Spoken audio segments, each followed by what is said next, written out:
المشاكل في الكوبل عاديه، اللي ماشي عادي هي الامور تفاقم وتوصل لواحد النقطه اللي لا رجعه فيها.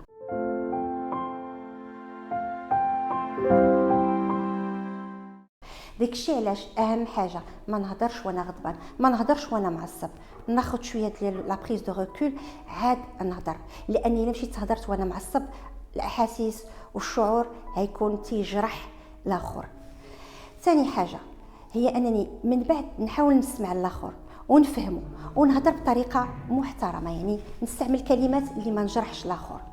ثالث حاجه هي انني باش نكون تنعبر على الاحاسيس ديالي، ما نكونش بطريقه ديال انت درتي لي، انت فعلتي لي، بحال اللي تيقولوا في الفرنسيه لو تو il tue la relation.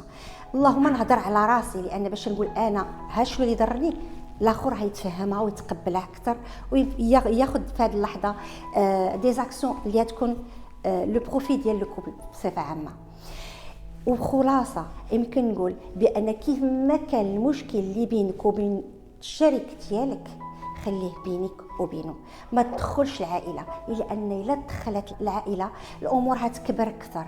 وفي هذه الحاله يمكن تتصالح مع الشريك ديالك، وفي الاخر العائله اللي تتبقى دائما في واحد العلاقه متوتره ما بينها وما بين الشريك ديالك.